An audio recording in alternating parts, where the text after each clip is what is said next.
can probably just edit that out. Yeah, I can just. It's all good. Don't get any better looking. This is as good as it gets. All right, I'm just going to test a couple things. Sure. Just say something. Something. There you go. Say testing 1, 2, 3.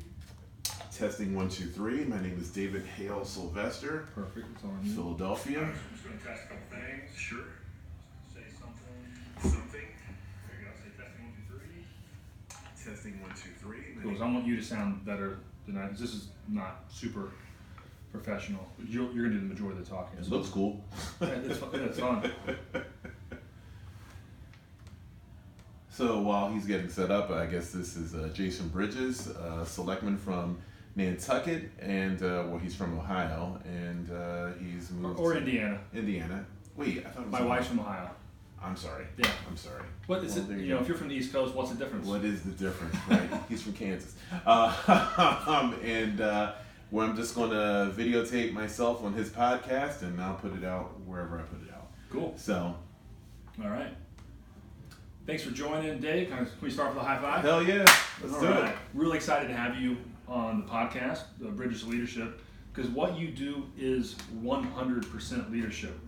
And I want people to know about what you're doing, and if they can do what you're doing 0.1% of their life, things will be better. Well, thanks for that lofty praise. I mean, I don't know. It's just simple. I think I am doing just 0.1% of what we can do, and that's just hugging and high-fiving people and interact with people positively. And that's all I've been doing for definitely the last 16 years, or probably most of my life. Just trying to just leave people, people feeling good, man. But in the last 16 years, you had a tragedy in your life with a friend. You said, right. And then what happened after that?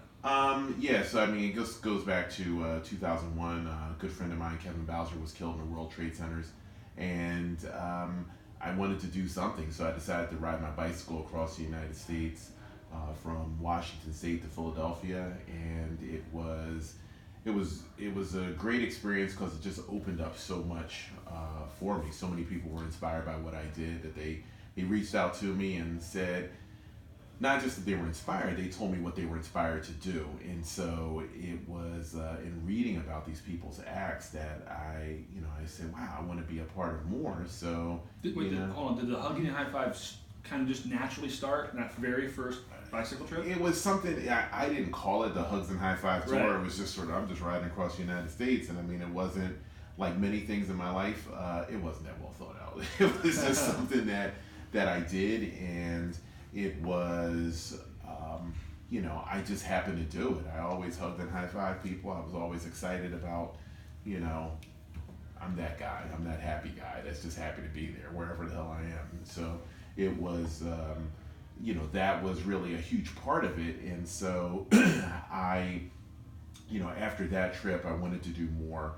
And I decided I was going to bicycle Africa. There was a bicycle race that went from Cairo to Cape Town, and it was a 5.5 month trip. And it was a big step, to uproot from your life for 5.5 months. This is pre social media, you're just off the grid. There was no Facebook, there was no. This is 2005, I think, and so. So you did a race with a bunch of other people. It was a stage. It was a stage race, yeah. And it was. It's funny to say the word race when you're going to go across the continent. Right. Well, so it was like I said, it was a stage race where they took your cumulative times, and I was like, well, shit, I'll just be. Oh shoot, I curse a lot. All right, so, it's just like, oh shit. I mean, it's. I'll just be the last person every day, and that's fine, and so I can live with that. And so I wasn't the last person every day, most days, but it was, I did that race across Africa, and it was just the most amazing experience of my life. I mean, the richest experience of my life. I mean, I think I fell in love every possible way a person can, and I got a glimpse of who I could be. I mean, when I left Africa, I vividly remember getting to Cape Town, and I did a lot of crying because I was like, this is the most beautiful thing that I've ever experienced. And when I returned home, I just I was eager. I was eager to do so many things. Eager to do another trip. Eager to write. Eager to just become better. I mean, it was just. I mean, it was without sounding too crazy or whatever. I mean, it was this. I felt divine. I mean, and that's you know, and I wanted to explore that more. And so the next trip that I did was a trip across Asia. I was supposed to go South America next, but got hit by a drunk driver right before I was supposed to go. They told me I wasn't going to walk again, told me I wasn't going to bike again, but within a year I'm biking Asia from Istanbul to Beijing. That was another 5-month trip going through Turkey, Georgia, Azerbaijan, Turkmenistan, Uzbekistan, Tajikistan, Kyrgyzstan, and China.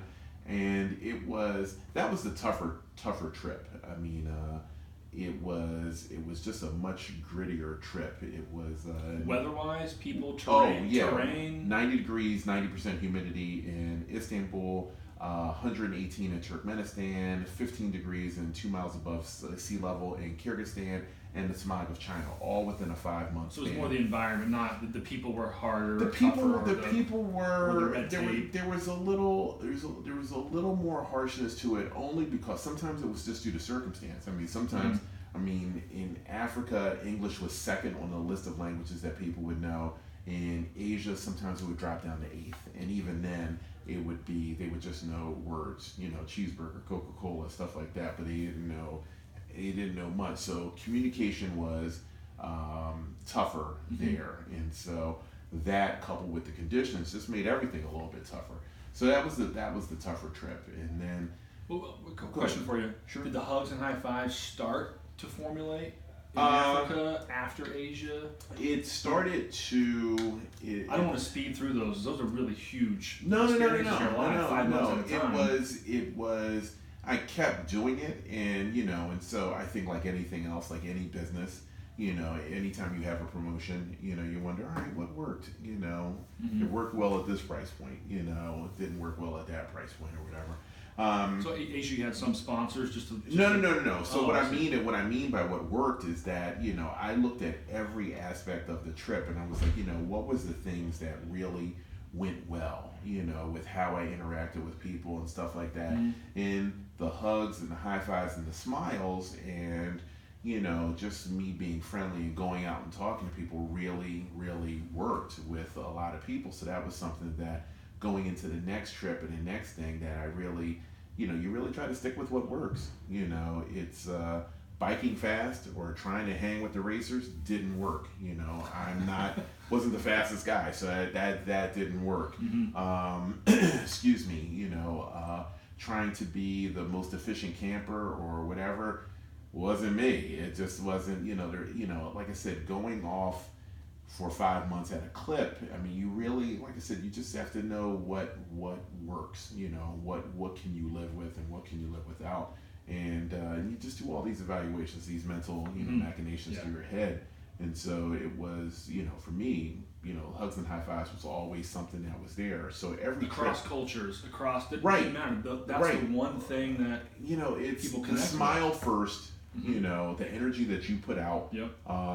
And that's and then it's the high five, and then it's the hug and stuff like that. It's a natural progression. Right, and it's just like, and some people, they look at you a little leery, but if you keep smiling long enough, and you're like, hey.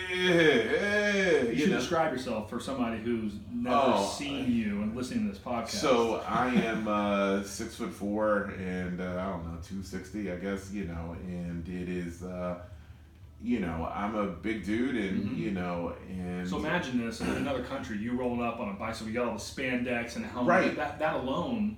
Right, is already a little and sweat, different. Right, so you have to. This big guy comes in smiling. Right, you have to come in and you have to convey friendliness from afar, and that's what your smile does. For me, you have to. There's a certain way that you speak. Even if you can't understand English, everyone understands the tone. And hey, that sounds much more higher. Right, that sounds much more friendlier than yo. So in a much more curt manner or dark tone, and so it's or deep tone. Did So you see yeah, your body language change? I mean, smiling is a big part of the body language, but did you notice how you just like I knew I had to you work you on were it more open? because of my size. I knew I had to work on that a lot more. So I overtly worked on that. It's I used to bounce at clubs and stuff like that, and the one thing I know that trouble looks the same. Whether you're in Tbilisi, Georgia, the Republic of Georgia, or Atlanta, Georgia, trouble looks the same. Trouble always, has a hood on or whatever or something, and their eyes are low, and it's just, and they look a little, like they're ready to start some shit. The excuse me, I'm aware of that. I'm aware of body language, so I would go into places, open, smiling, just clear, looking people in the eyes, and it's just with a more lilt in my tone, and so it's to convey from across the room, yeah, I'm not trouble. I'm not trouble. Mm-hmm. I'm not the guy. I'm not that dude. I'm not. And it's you just have to work on that. And that has kept me. My smile has kept me out of trouble. Got me out of trouble. Out of any kind of potential whatever, mess and stuff like that my whole life. So I mean, I just go into places just doing that. So, getting back to your original question, I mean, just the hugs and the high fives and my demeanor was always, that was something throughout all the trips. I mean, I didn't officially call a trip a hugs and high five tour until, let's see, after Asia, I did North America again, and then I did, oh, Jesus, yeah. It wasn't. It was after the Asia trip. It was after the Asia trip, right? And it was after the Asia trip, and on that trip, it wasn't a hugs and high five tour. That was just me. And for that trip, I forget even what I called it. And I was struggling to figure out a name. I mean, I wanted to call it something like hugs and high fives, but that wasn't it. But what I did on that trip is I biked from San Diego to New York, stopping each week and volunteering a day at a different charity, ranging from domestic violence shelters to animal shelters to hospices, whatever, just going places. And in one of the places that I went, I think it was the hospice, they asked me, how many people can you hug in one day? And I was like, how many you got? And so I went around just hugging everybody, from the staff to the volunteers to the patients to whatever. That's what really kind of got me thinking about maybe, basing something on hugs. And then I wrote Traveling at the Speed of Life, bicycled across the United States again from Minneapolis to Philly, volunteering at some places. On that trip, it was about listening to people, what they thought of my story. Mm-hmm. After writing a book, I didn't, you earlier we were speaking, you said, what are your plans for this year? And, and your whole body went back. You're like, oh, that's a lofty right? question. It is a lofty question. For 8 a.m. Right. And so, but, I didn't know what I was doing to do after writing a book. Here I am. This is something that was a huge thing to be an author. It was on my bucket list. And so when I went across the United States that year, it was 2011, I just wanted to listen to people. I asked people, what do you see me doing? And everyone said, I see you doing another trip. And I was like, well, I don't know. I don't have any money and this, that, and the other. And they're like, nah, man, you're going to do some more trips. I see that. And the world kind of spoke to me in a lot of different ways. I was open to listening. And the first official Hugs and High Five tour, that was the Australia trip that I did, where I biked from Sydney to Melbourne. And volunteered at different charities. I was at a school for Aboriginal kids. I was at a depression center for teens and adults, and some other places. And it was, and I challenged myself to hug and high five 1,000 people in a month. No sign, no business cards, nothing slick, not even that good at Instagram and stuff like that. No, just doing it. and and quantifying it. Can I do 1,000? Is that right, easy? right, Is that right. hard? And so I would take a picture with people. I would say, hey, it's so it's not just taking hugging and high fiving people, but I need proof because I know there's always somebody out there. Like, oh my God, how many pictures? And how do I know this is true? Right. Yeah. Thanks, bitch. It's always somebody that wants to be that guy. So I had to take a picture of all of these people, and I did it, and I hugged and high fived 1,000 people in a month. That's a lot of pictures too. It's a lot of pictures. I was like, yeah, man, but I'm going to do it, and so every day, just going out there. So I had to be on the road by 7, off the road by 3. Showered because people don't want to hug you if you're funky. Yeah. So showered, and then going into a town, going into a place to meet people, to hug and high five them, and it was great. It was a wonderful experience, and I think I'm a competitive person. I was thinking for the next trip that I was going to do, I was like, I wonder how many people I could really hug and high five if I really got after it. If I really had some sort of signage or whatever or something. And so the next trip that I did was supposed to be a bicycle trip going from San Bernardino to Philadelphia, stopping in areas affected by mayhem and violence, starting in San Bernardino, going through Oklahoma City, Chicago, a bunch of places where things had gone down, were either currently going down or had gone down in the past. And I got sick right before that tour. Had a severe ear infection and sinus infection, which affected my balance. I thought it would clear up, and it just the plane ride to California, I just took a complete nosedive. I needed to use the maid's cart, rolly cart, as like a walker to get down the hall. Like my equilibrium was just totally effed. So that trip was X'd out for them. So I called my friend, and this is to this people, listen to your friends. Your friends, a lot of times, they see what's really great about you, not what's not great about you. Right. And so what happened was, I was upset because I had to scrub this whole tour. Right. And I was like, man, I have to scrub the bike portion, blah blah blah, or I have to scrub the whole trip. And my friend talked to me, and he was like, dude, man, you ain't got to scrub the tour. You just got to scrub the bike portion of it.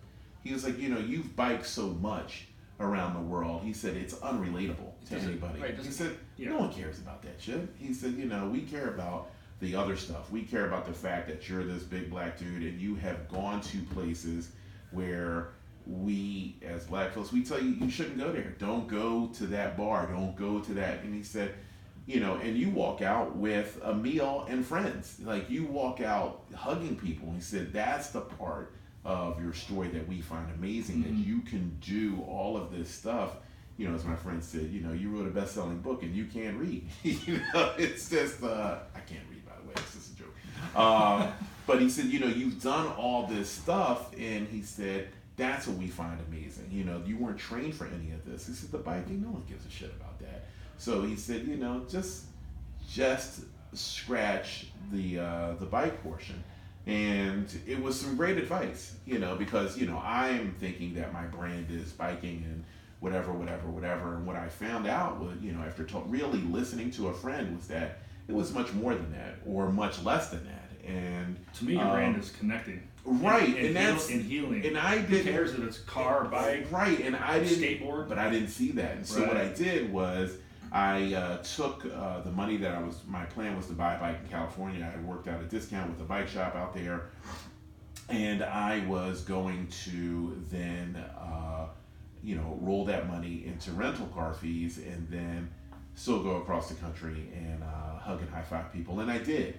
Got the places faster. Obviously, could stay a little bit longer. Could change my schedule a little bit more on a dime, and it was an amazing. It was an amazing experience. Like I said, what year was that?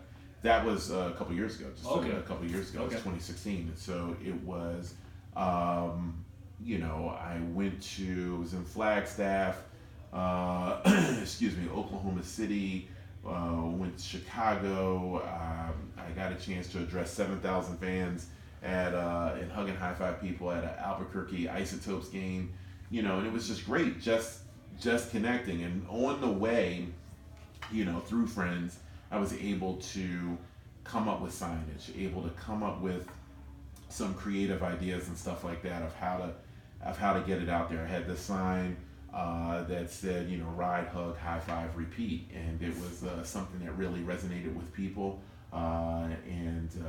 It's a friend of mine, Cherie, in Australia. She designed it for me, and I really had to. I was coming up with stuff on the fly, and so it was just it was just great. And when I got back to Philly, I was thinking about just again processing everything, what worked, what didn't. And then the Orlando shooting happened at the club in Florida. And somebody at my gym said, Dave, what are you still doing here? And I was like, what do you mean? I'm working. They're like, nah, man, you have to go down to Florida. And I said, I don't have any money to get down there. And they were like, dude, don't worry about it. I got your airfare. And then someone else said, I'll get your hotel. Just get down there and do what you do. So this, to me, as I'm listening to this, I know a little bit of your story. Sure. I feel like there's part one was you biking across America, Africa, and you're unknowing to you developing this hugs and high five and this connecting professional, whether it's a culture or a job, whatever it is. And then you come back, and then the second part's you figuring this out. You're switching to car, doing different things, and then I think for me the third part is Orlando and Vegas, getting into, because then you're going to kind of one-offs. Right. They need help. Right, and that's how the story has just sort of pivoted. And one of my friends described it as he said, you're like a battleship. He said, you don't even realize you're turning until you're in that direction. It's just like the whole time. It takes a long time to turn it. That's a great example. He said, you've been turning for a while, and you just didn't even know it. And so, I get down to Orlando, and I stay down there for 4 days, and I hug and high five a lot of people at the club. I meet the governor of Florida. How were you received when you came in? Because it's one thing to be, you come in my village in the middle of nowhere in Asia, it's kind of weird, and you kind of buy into it. Now you're going into a really, really intense, emotionally intense situation and environment. Was that different? It was awkward at first. It was, I didn't know what to expect. Right. And, guy, Dave something from Fox, the local Fox affiliate was down there, and he was interviewing me. And what's funny about this is that, I parked illegally. So I parked in this do not park zone. And so I'm just walking, there was this huge, just flowers and balloons and stuff like that. It was just turned this outdoor area into this memorial. And so I'm walking around just offering people hugs and high fives. There's no official sign, no nothing. I think I had a t-shirt that said ride, hug, high five, repeat. So, if you need a hug. And then all of a sudden, here comes some very official SUVs come up, and they park right next to my car. And I'm like, oh shit, I'm about to get a ticket. And out pops the governor. There's the governor and all of his people and, bodyguards, the whole thing. And I'm like, God damn, I'm gonna get this car towed, this, that, and the other. This is gonna be a mess. I can't afford this. And all I'm doing is staring at my car. And the press, of course, goes over to the governor and stuff like that. And there was the reporter that had interviewed me was just going around and talking to people. And all of a sudden, I hear, oh my God, he's here? And I just assumed that she's talking about the governor because no one knows I'm down there. No one knows me.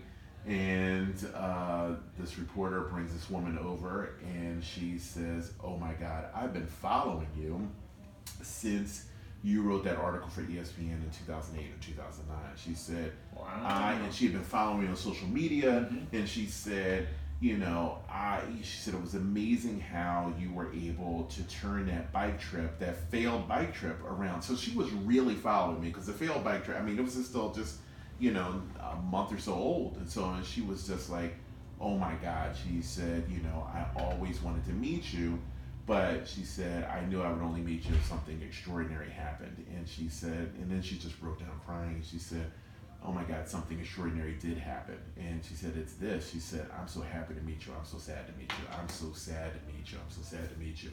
And so she is hugging me and she is crying, and the governor comes over at that point, and he wants a hug, and it's funny because the whole time I'm having this experience and having this woman cry on my shoulder, and then hugging the governor, his wife, and stuff like that. You just give me chills, by the way. You said the governor came over because he needed a hug. Right. It was. That's how tough a situation that was and is. But I am thinking, I hope my car doesn't get towed this whole time. Still in the back of your mind. Right. I'm like, shit, man. I hope they don't tow my car. So I mean, I just walked around, from that point, just hugging and high fiving people and just doing what I could, and and it was. There was no really real way in. I just had to work my way in. There was one guy that was, obviously gay, and he said, I feel like there's a target on my back because of my lifestyle. And I mean, he was just breaking down, and I needed to say something, or I felt the need to say something. And I said, "There's no target on your back because of your lifestyle." And he said, "Well, what is it then?" And I didn't know what to say, and I said, "It's that fucked up ass shirt you're wearing." He was like, "What?" And I said, "Dude," and it said New Canaan High School, and I said, "No one likes New Canaan High School, man." I said, "Man, everybody knows that's the school where the poor kids go." I said, "It's a school across the river where all the cool kids go." And he looked at his shirt. He's like, "How the fuck do you know that, man?" And I said, "I don't." I said, "There's always a cooler high school across the river, man." And I just took a chance. And he said, "You're right." And we started laughing. And that's exactly what he probably needed. And he said, "Oh my God, I shouldn't be laughing here." And I said, "You should." I said, "Because that's life." And I said, you're not laughing at the situation. We're just finding a way to smile through this.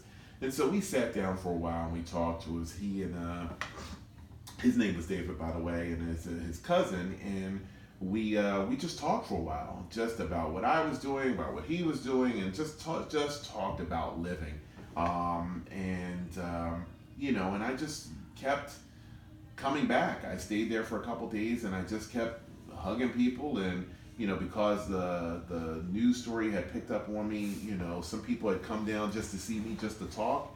I met some people that were supposed to be at the club that night. I met people just started sharing stories, because once I said, there was a ton of people that were doing it, from the LGBT community, from all kinds of stuff, and a lot of that helped for lack of a better word, was sort of agendized. But because I was just down there just doing what I was doing, just a random dude, a lot of people felt comfortable talking to me, just letting it out. And so there's a guy his brother had a birthday party that night at the club, but he and his brother got in an argument, and so he didn't go to the party, and his brother ended up getting killed. And he said, "I feel like I have, all of this." He was talking about his anger. He said, "I have all this currency from a defaulted country." He's like, "What do I do with this?"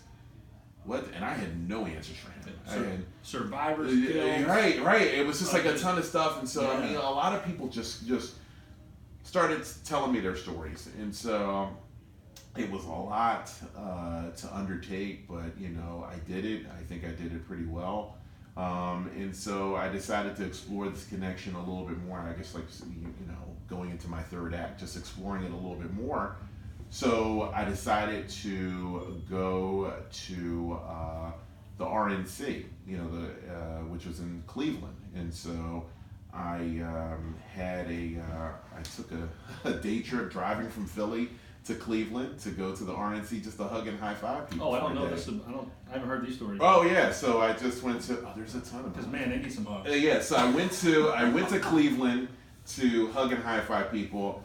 And I was trying to think of a different way to some signage. And so I'm talking to, and technology's great, because I'm talking to a friend of mine that does a lot of graphics in Australia, and we're trying to come up with some idea.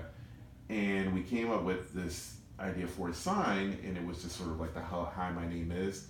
and it's "Hi, my name is Big Dave," and it's hashtag Hugs Matter. And so it's this big sign that I was just walk around with, and I called Fast Signs in Cleveland and ordered the sign while I was driving there, and picked it up. Fast Signs, great, that's a plug for them. They do great work, and I got it picked up, and I walked around Cleveland with this sign. I went to a coffee shop in the morning and then walked around the RNC.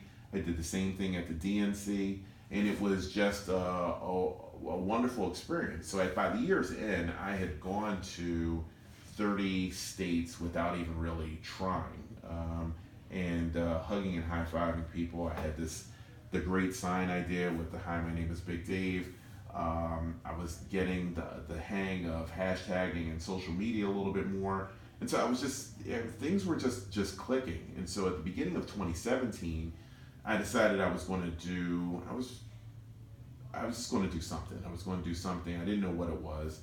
I had some ideas of what I could do in terms of a big trip. But in 2017, January 1st, I hugged and high-fived people at the Kimmel Center. It's an art center in Philadelphia, just giving out hugs. And again, putting it out there, and listening to people's ideas of what I could do in the future.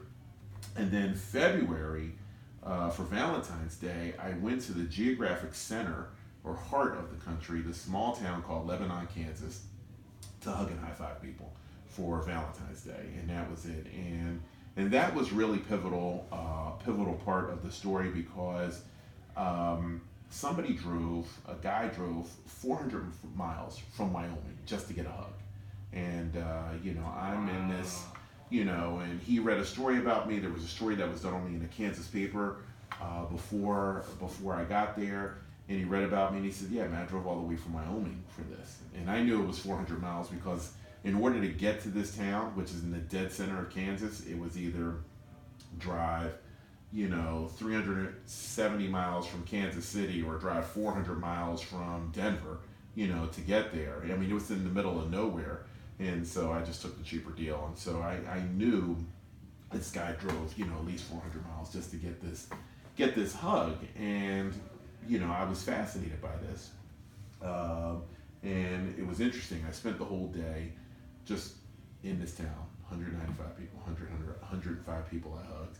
It was a beautiful thing. I gave a talk at the city council, and it was funny because at city council, the mayor said, I didn't know about Dave until he told me what he was coming here to do. And he said, "Dave, do you remember what you told me?" And I said, "Yeah, I was just here to hug and high five a motherfucker." And he said, "Yeah, when I heard that, I said, I knew this is the guy, man. He is the guy."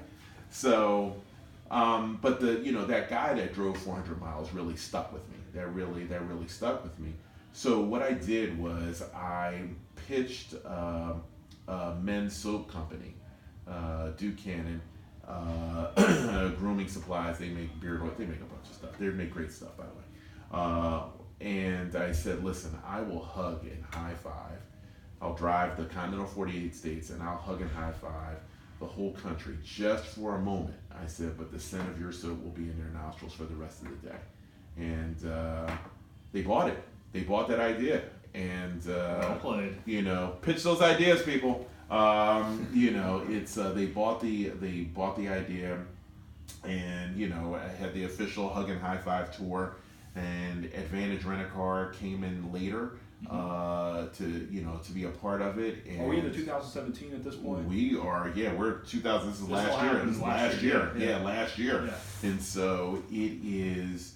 I drove through Advantage Rent-A-Car and Buchanan. I drove the continental 48 states in 77 days.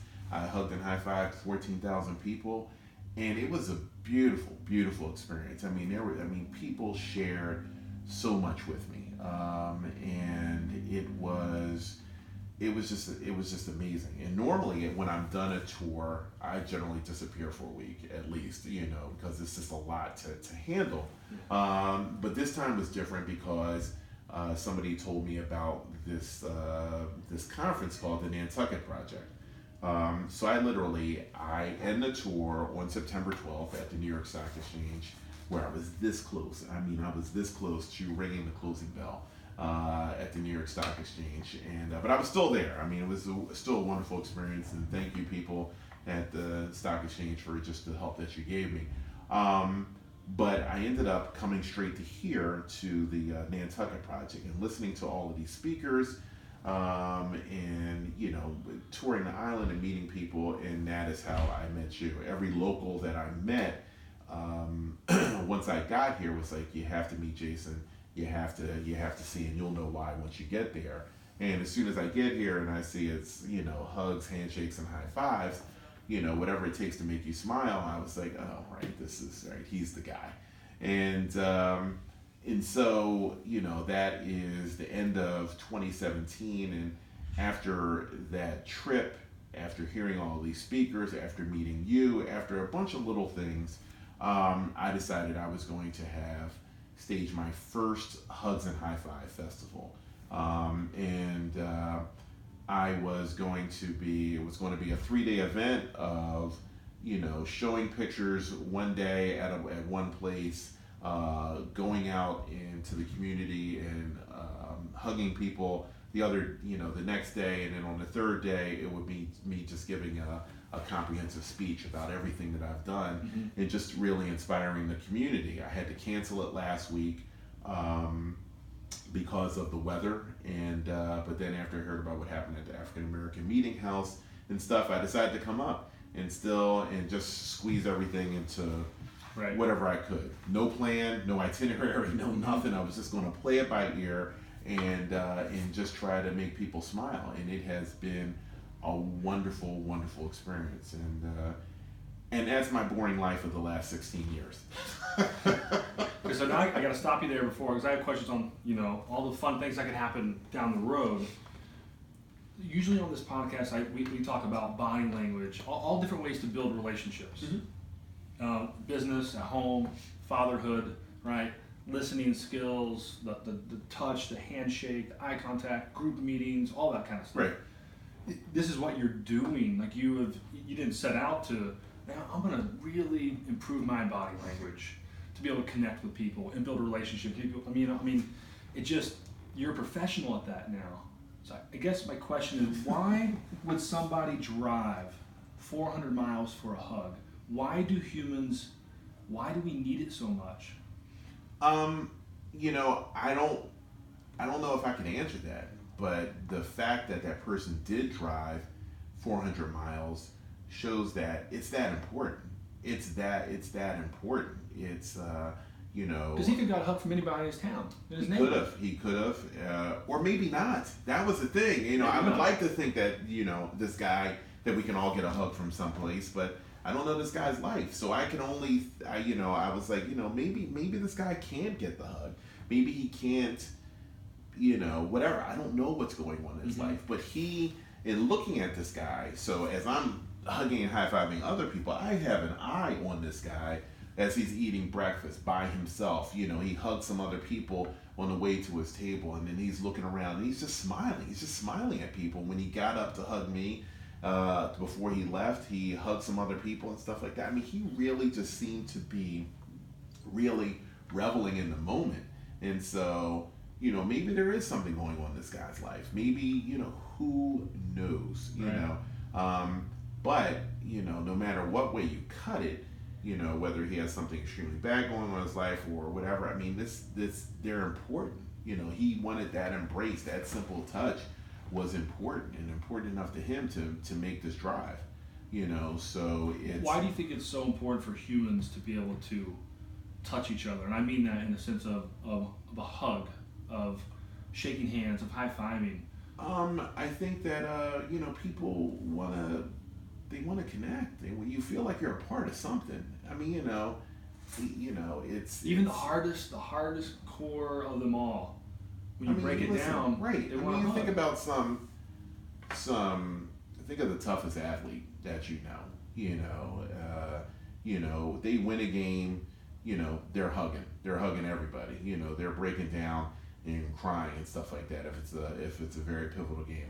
Before the game, to get themselves pumped up for whatever it is that whatever battle or skirmish they're about to go into. It's just like, bam. It's just like, let's do it. I mean, that crackle. I mean, there's a connection here, and people love that. People love that, and people want to be a part of that, in some form or fashion. And I mean, hugs are just. I had some people this summer that, excuse me, I was in New Mexico, and a guy just hugged me, and he just started crying, just started crying, and he just wiped away a tear, and just it was barely audible, and just said, thank you, he said, I needed that, and just walked away. I don't know what's going on in that guy's life, and it could be a lot of reasons. I hugged somebody this morning who lost their child. And he's just like, it's just, and he said, I'll never take hugs for granted. He said, I didn't get a chance to do that before my child passed. Who knows? But, we all, people love people, right? And, we all want to have that connection. And a hug is just really, it's one of the more intimate ways that you can connect with somebody. And you can communicate so much. I preach. We're preaching in the choir back and forth. That's what I teach my staff in my bike tour company and the coffee shop, to connect. And maybe not everybody's, there's a counter in front of you. Right. You might not be able to high five or hug or handshake. We always got to try, right? But you have to try with eye contact and a smile and asking about them and listening. But we're always trying to get to the hug. Right. And you can't always do that in every situation, but that's our goal. And when I first hire someone, I tell them that, they look at me like, yeah, man, this shit ain't what? gonna I thought I was going to make coffee. Right. It's like, well, anybody can make coffee. Anybody can teach you how to make coffee. But to be able to connect with somebody within a business setting, like, it can happen.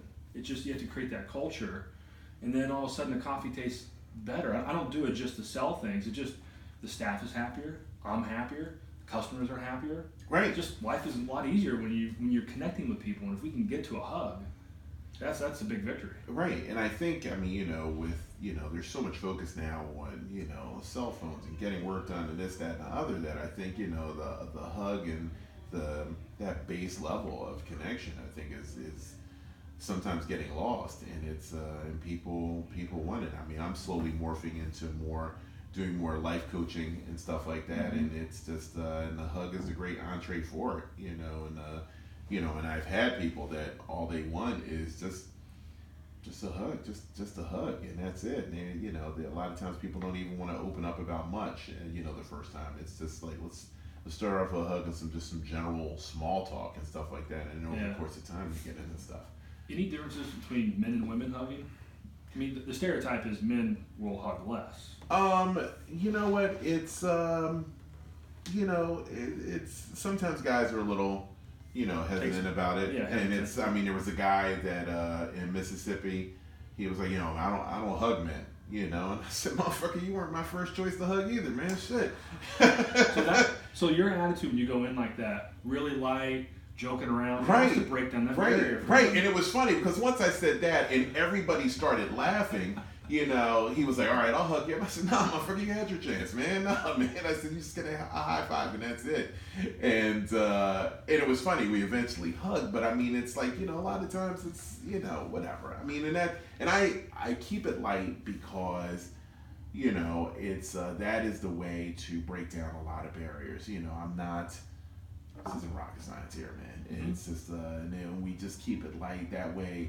The lighter I can keep it, I feel the larger the portal of communication is. Let's just keep it light. And so, because of that, people have shared a lot of stuff with me, a lot of stuff, Somebody this summer talked about, killing somebody, vehicular manslaughter, what's his face, he never said whether he went to jail or not, or he reported it. He just feel like he needed to get that shit off his chest. Somebody else talked about, they stabbed somebody over a drug deal and they just got out of jail for it and whatever. And he said, I suppose you think I'm a bad person. And I said, nah, man. I said, I guess it was a good idea at the time.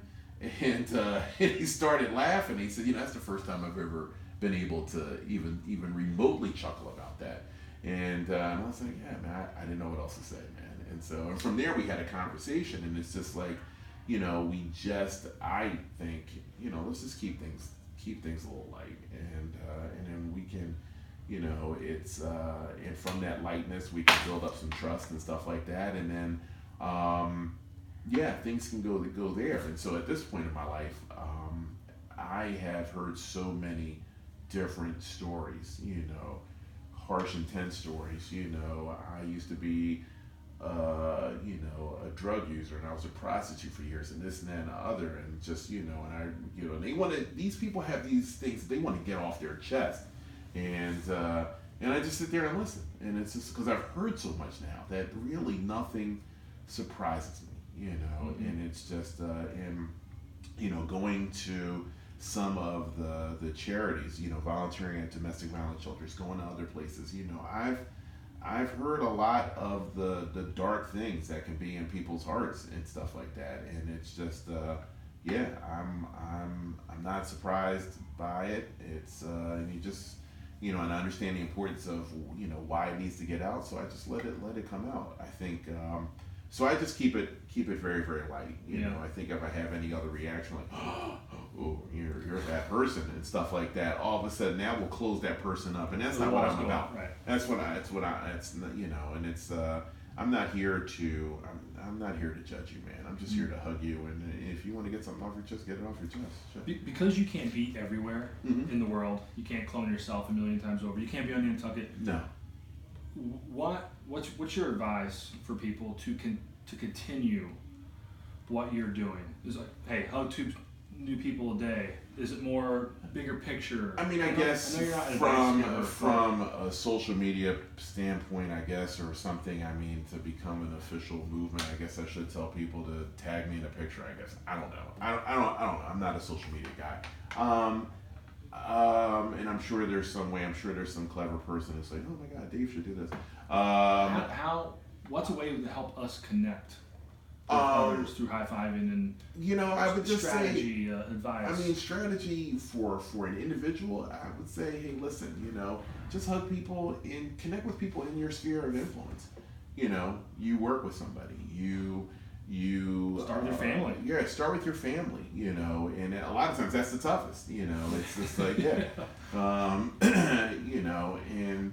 and start with that, with your coworkers, start with, it's funny, I mean, now because of, HR practices and stuff, I mean, it's just the human touch is really sort of is almost being legislated out of jobs and stuff like that. And so I gave a talk at a law firm, and I ended things with a group hug and stuff like that. And one of the senior partners was like, I forgot how much touch was sort of legislated out of the job until you got us all in a group hug. And he's like, Jesus, man, we never get this close to people. And he said, because lawsuits, you're scared. Right. He said, because you initiated it and whatever. I mean, it was okay. He said, but we realized we lost a lot. We lost a lot in this, and with the current times that they're in and that we're in. And it's just, and a hug is just a momentary touch. I mean, one of the things that happened, I think it was the Girl Scouts that were anti-hug for the holidays. They were saying that, parents shouldn't force their kids to hug people or hug uncles and hug, and it's just like, it becomes this big thing, and it's just like, and I was like, come on, man, stop. You need to be smart about it, of course. Right. You need to be educated. Kids need to be. Right. But hugging is really important. It is extremely important. I watched you hug my baristas, my staff yesterday. And they came up to me later and they said, how many hugs can we get from him? They asked me that. They wanted to go get more hugs. I said, well, just go ask him for another hug. Your hugs were so good. And when I watched you, there is an art to a hug. And I work with a lot of emerging adult male to, like, how do you hug women? How do you hug men? Like, there's things you need to think about. While you do, your body language is open, you're smiling, you are not a threat. Period. Right. No. And then when you hug, it's almost like a bear hug. You just come in, but you hold it for a second or two longer than most people do, and that's key. Well, it's funny. I mean, when I'm hugging people, it is. I mean, especially this summer. I mean, I really got a chance to really think about this because I was doing it so much. But the just a quick hug and the grab and release. It just nothing happens then. But when you hold somebody just for just a moment longer, it's a half a second longer. Right. It is just you can feel. People are rigid at first, and then all of a sudden you just feel this release within them, and after that release, it's like, yeah, I really needed this, and it's and some people you hold them and they never release. I mean, in fact, they become even more rigid and stuff like that. But once you feel that release, like, man, this is good. Like it's almost like an exhalation. People, yeah, they really. They hang in there and they hold you a lot longer than you think. So, and it just shows, like I said, people need it. People need this stuff, and it's because people, it's look, how about this? By the time you're 30, you've been dumped, you've been fired, you've been this, you've been maligned, you've been something, and it's it's probably a lot of that is unresolved. There are probably a lot of unresolved feelings. About that, whatever that situation is, and it just feels good to connect with somebody and just get that out, and so I think it's great for adults to get this. I mean, it's obvious great for children and stuff like that, but as adults we need it because it's a rough world out there. Man, we do need it. I was just thinking, for me, it's easier to hug outward anybody I don't know. I'm very social. I'm trying to find somebody to hug or connect with or high five and handshake. I need personally to make sure that I hug my wife more. We've 5 weeks in, having a newborn. We're so focused on this little thing we just created. And the other day we gave each other a hug and we're like, holy shit. I don't think we've hugged in like 2 or 3 weeks. I don't even know if I've rubbed your back or anything. And so I need to actually focus inward, where maybe some people can start with their family and people they're close to and work out, but I need to go the other way. I'm just so caught up in my life and routines, I forget to hug my wife. It happens. It definitely can happen. It's and it's funny sometimes. I'll go to hug my niece and she's like, "Oh, get away from me," and it's just how we joke around, right? Yeah. She's just like, "Yeah, get away from me, man. I don't need all that." And so it's but I do hug my family, and they're amazed that I've been able to take this as far as I can. This thing that is free, this thing that's always there, hugs and high fives and stuff like that, and turn it into a thing. They're amazed by that. So yeah, but I do hug my family, and I think people should hug their family a lot more, and and it just opens up communication, or potentially opens up communication. There was a guy that I met, and I'm writing about my second book. Excuse me, I was in Kingman, Arizona, and they gave me a list when I was leaving the hotel to go get something. They gave me a list of bars to go to, and they told me to stay away from one bar in particular. So I was like, that's the first place I'm going. So I go, and it was like a biker bar, and it was only person of color in the place. I'm sure. Well, yeah, it was funny because it was. I get there and I'm sitting there, and I was the only out of towner, and door opens up and this guy says, "Holy shit, there are black people here." And I looked around and I said, I just yelled back. I said, I'm only one person. And he said, "Yeah, but you're big enough for people." And I said, "Okay, you got a point." And I said, "You want a drink?" And he's like, "No, I have one. I just want to smoke cigarettes, this, that, and the other." And so we start talking, and we start, this is in 2016. I'm driving across the United States, and it is, excuse me, I'm telling about what I'm doing. And after a short while of telling him biking around the world and what it's led, my first and second and now into my third act, the guy starts opening up about his life, starts opening up about being physically abused, being sexually abused, that leading into drug addiction and this, that, and the other. And he said, but now that I am sober, he said he'd been sober for 6 years, and he said, I understand now. It wasn't a high I was chasing. He said I was chasing a hug that I didn't get from my father, didn't get from this, didn't get from that, didn't get to the hug from the situations in life, not the physical hug, but the warmth that I didn't get. And he said, I understand that now. And he said, now I hug everybody. He said, he got written up at work and he was about to be suspended. And he said they hugged the people in HR. And he said, that they said, you do understand this is not a good thing. And he said, yeah, but I still got a job, so let's hug it out. He said he hugs everybody now. Has an adopted son. He hugs him all the time.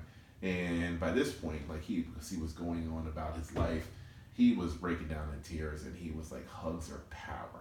There's so much power, and you're just giving them away, man. He said, you don't even realize.